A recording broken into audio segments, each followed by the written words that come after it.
from the ER, then I must go through the inner membrane, the outer membrane, and into the lumen of the ER.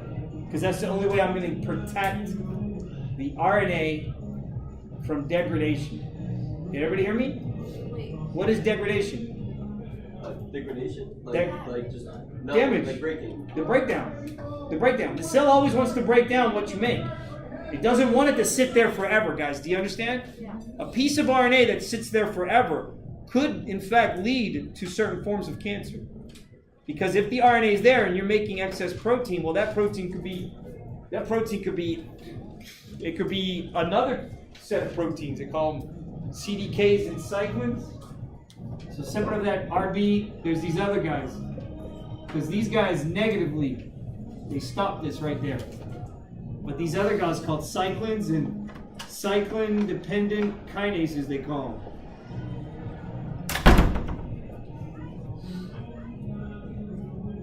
Cyclin and cyclin-dependent kinases, also known as CDKs. Guys, there's a list of them.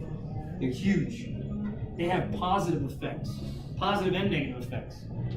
This huge number of proteins. These are all proteins that are inside the cell that are kind of hooked up with proteins that are on the membrane of the cell that are sensing stuff that's being sent outside of the cell to that cell, and the cell's like, okay, wait, I got you. You want me to divide? Yeah.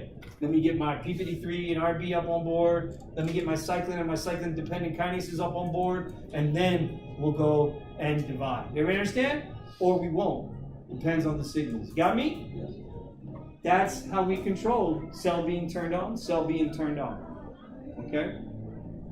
Now, let's talk about this RNA. The RNA, when you finally get the mRNA, guys, the mRNA is red. Of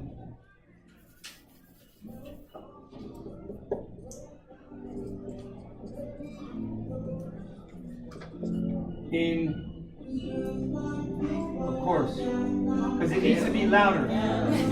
They're competing with you. Yeah, you have to talk louder. I need to get a mic. The one downstairs is gonna rip me off a mic. If I get you a mic, you have to promise open the window. If you give me a mic and some speakers, I'll rap for the rest of the class. How's that? I'll buy you a megaphone. Okay. So, the mRNA, guys, is being read in triplets. Y'all understand me?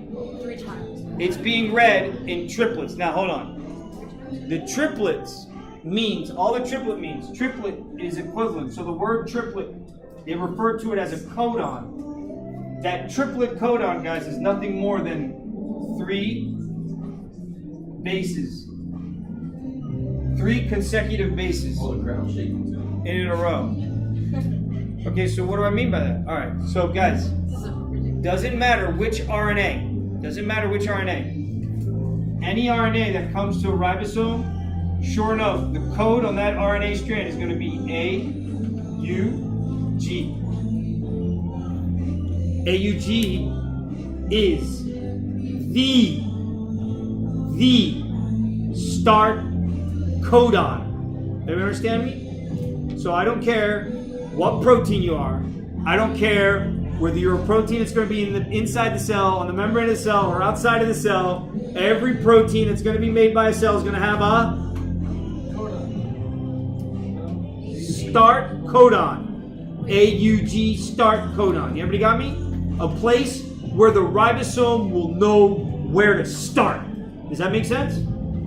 I got to know where to start. Hey, you want me to make that protein? You made the RNA? I got my rRNA, and I'm the ribosome? Okay, bet. Just show me where I got to start, man. So whichever protein can enter that start. That every protein that needs to be made is going to be made from RNA.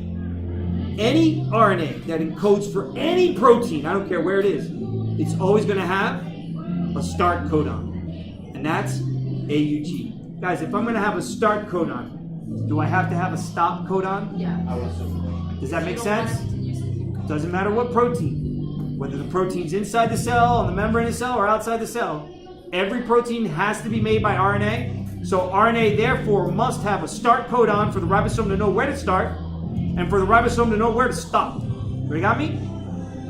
So, start. So this is my start codon.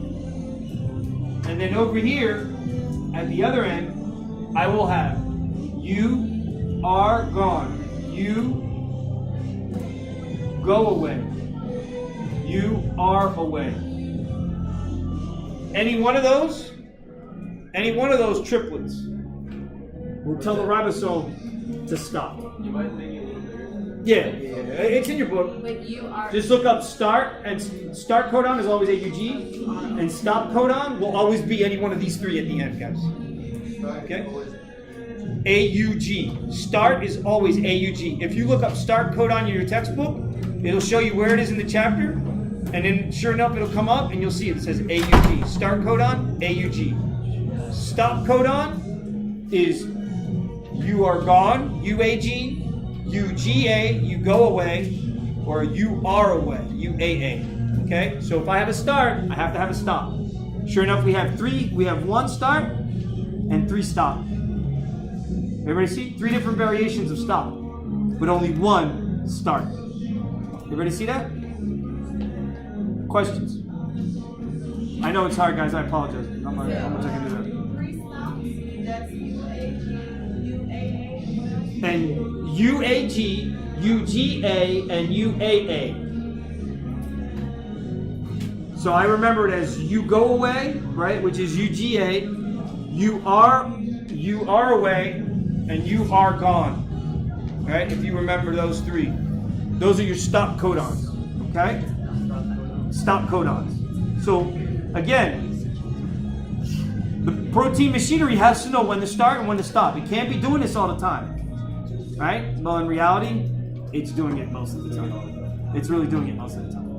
And its proteins are never quite the same because of this splicing. Right. So that's why you can go 40 years without any problems, and then 41, ladies. But that could be because By age 40, 3/4 of you will develop some form of autoimmune disease. I'm not picking on ladies. It is what it is. 3/4 of females, when they hit 40, will have some form of an autoimmune disease. Okay? If you already have an autoimmune disease, then you're still at risk of getting an autoimmune disease at 40. Or it gets worse. So, yeah. So, this is what happens, guys. Some diseases are like this. Right? More questions? Any other questions so far? We good? All right, now. The job of the tRNA. Remember I told you the tRNA with its amino acid. tRNA. It's over here now. It looks like a clover leaf. Everybody see that? That's the tRNA. But I told you the tRNA has to be modified, yes? You have to put an amino acid on it. So I have to charge it with an amino acid. Once I have that, then it's the functional tRNA that I need. You got me? That tRNA has to match up with this code. So guys, if the start codon is AUG, then what would the three bases be on that rRNA molecule? I mean, on that tRNA molecule. Because this is tRNA. This is what we call charged, acyl charged amino acid. tRNA, sorry, tRNA. What? Would it be one of the endings, the UGA? No? No. So, UAG. okay, so opposite of A, I should have what? T. Opposite of U, I should have what? No? Right. What should it be? U replaces T, yes? In the rRNA. So that means that what? That this has to be A. Oh, and I apologize, that T can't be there. It has to be a U. T can't be there. Remember, we're talking about rRNA, right? And rRNA cannot have T. Wherever T is, U must be, yes? So if this was DNA, it would be TAC. But because it's not DNA, it's tRNA, then you got to take that T and make it a U. So it's UAC. So sure enough, guys, the first amino acid that's on that first tRNA molecule, that's going to recognize the start codon is going to be methionine. Always.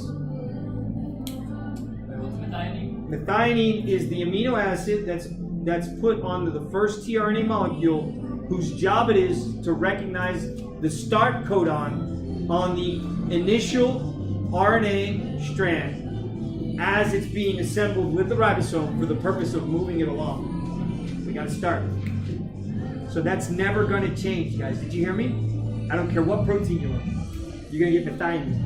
Methionine will be the first amino acid of every protein that you synthesize. Did everybody hear me? Sure enough, in bacteria, it's the same thing, but the methionine is modified. Thank God. Because it's one of the ways that we recognize bacterial protein from us. Does that make sense, guys? Thank God. Thank God. They have a modified version of methionine, which is different than ours. And that's how we're able to recognize what's us from what's them. Thank God. Same setup. Same setup, just slightly different. Same start codon, same start codon, same stop codon. There's some differences between bacteria and eukaryotic cells. That's not the scope of this class, that's for microbiology. But I can tell you that start and stop codons are the same for whether you're talking about bacteria or you're talking about eukaryotes, which include human beings, plants, and all other animals on Earth. So are we all that much different? No. But that little drawing is what the amino acid. This whole drawing represents the beginning of what we call mRNA being translated into protein, guys. So this is the beginning of translation. Understand? This is the very beginning of translation. I got my large subunit with the 3 RNA pieces. I got my small subunit with the 1 RNA piece. Put them together. I got my functional ribosome. 3 RNA pieces. Yeah, the little dots are the 3 RNA pieces. I mean the one next to that drawing. The 3 RNA pieces, I just kind of drew it in there. That would be the large subunit. Those would be the 3 RNA pieces. Yeah, they're soluble, so it's like they disappear. I think the one little drawing with the blue dot on top. No, that's tRNA. tRNA. That's tRNA. That's an acyl charged tRNA molecule. That was modified once the RNA was made. Guys, one other thing. Hey, does that tRNA, does that look anything like this RNA strand that's straight? What do you think, guys? I told you it looks like a clover leaf, yeah? So now imagine, I got to take a straight chain of RNA and fold it to make it look like a clover leaf. Could you consider that a post-transcriptional modification? Yeah. Does everyone agree? I made the straight chain, but then I had to fold it to get it to do what it needed to do properly. Then I had to put an amino acid on it. All those are post-transcriptional modifications, guys. You understand? The idea that these rRNA have to associate with large and small subunits to actually get this to function, you could argue, hey, that rRNA is associated with some protein. That's a post-transcriptional modification. Yeah? It's things that I do after I make the basic RNA.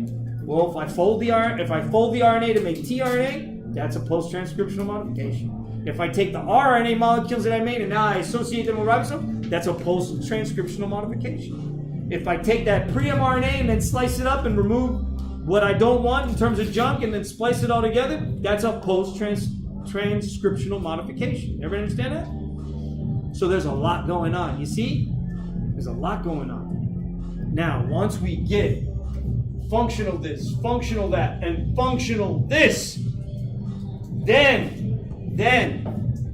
we start translation. Everybody understand that? This is the beginning of translation. This is how it all begins. mRNA, tRNA, rRNA, large and small subunits of proteins, they all come together from this. So here's what happens. This guy, he comes into here and he matches up.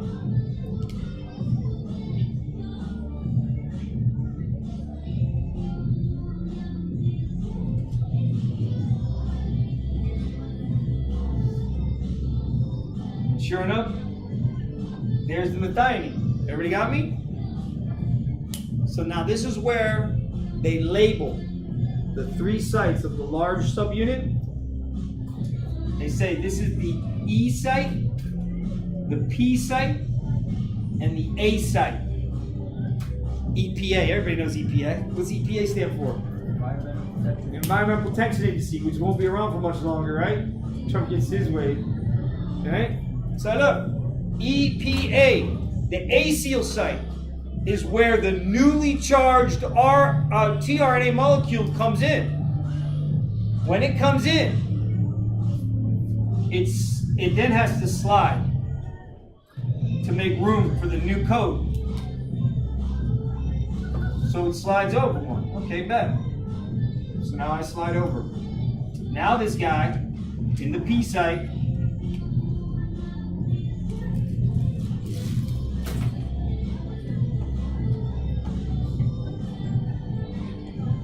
has the methionine in it. So now what can happen?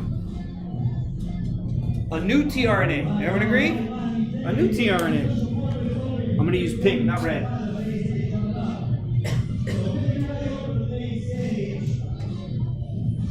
It's an acyl charged tRNA. It's not the same tRNA. It's got a different amino acid on it. Everybody got me? With a different triplet codon. Everybody agree? But that codon is meant to recognize that. Well, they call this the anticodon to the codon. Does that make sense, guys? So when the next one comes in, watch, comes in. So this guy comes in now. So now you got this guy next to this guy. And then you've got that new amino acid. Well, now the next step, because remember, we just started, right? We're one step into the process, yeah? Or one step in, right? Because we started and we slid over one, right? Well, the next step then is to take this, so this is what the large ribosome does. It literally removes that guy and puts him on the backside of the new amino acid, on the TNA molecule that's sitting in the A site. Everybody see that? The moment you remove him, he's got none. Now, he's got no amino acid anymore. The amino acid has been transferred to the new tRNA molecule that came in. Then what happens? It slides over again. Everybody see that? So now, when I draw it again, sorry, my colors are mixed up. There's my black. It looks like this now. And guys, are you seeing what happened now? Is that the strand, the AUG, the start site, has shifted from here, from A to E, from A to P, from P to A. I mean E. Apologize. And now what? It's empty. Does everyone see that? And when he shifts over, then the guy that had the pink with the blue, he's now here and there. It stayed in the middle? He gets shifted in the middle, and the new guy comes in. But wasn't the amino acid supposed to shift over too? I guess not then. No, it did. Wait, so It literally gets transferred to the first one before the first one gets shifted to the second one. So then so this one was the first one that came in, right? He gave it up to the second one before he got shifted over to here. Okay. Now this is the empty site, the E site. Okay. So they go off. So if another one were to come in, right? The middle one would still have 2, and then the left one would still be 0, and the right one would still have 1, right? So what happens now? This guy, he transfers that before he gets shifted. He transfers that. So now,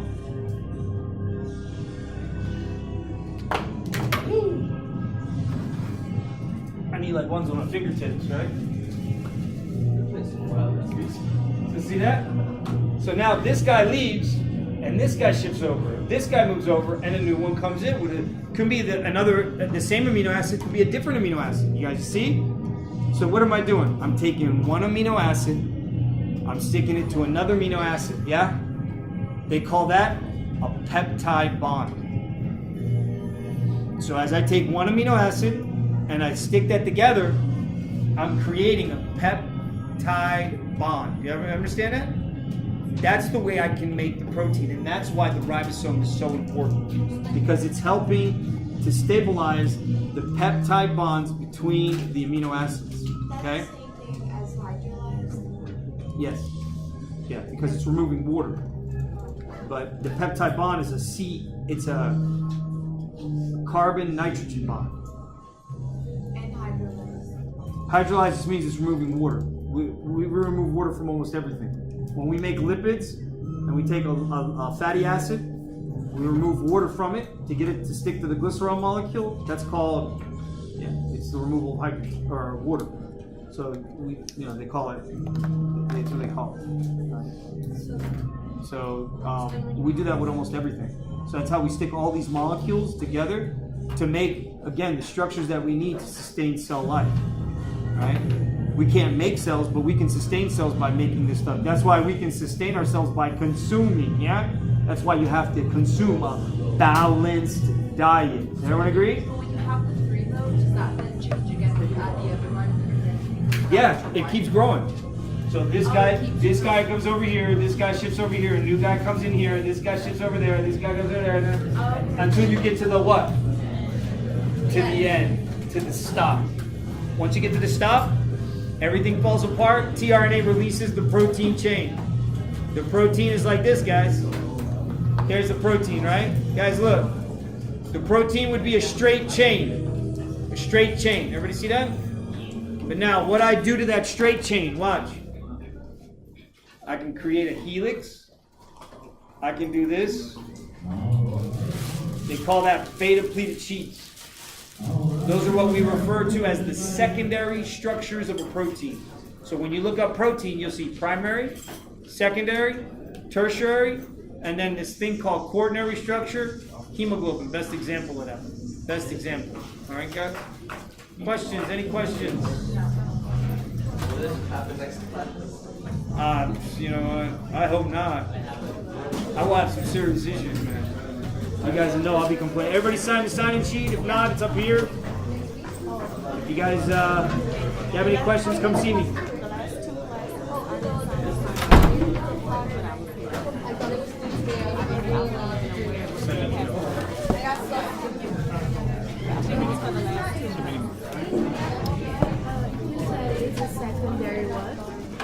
Oh, so when you make a protein, finally, the protein has to have what we call a primary structure, then it takes on secondary structure, then tertiary structure. That's for any protein.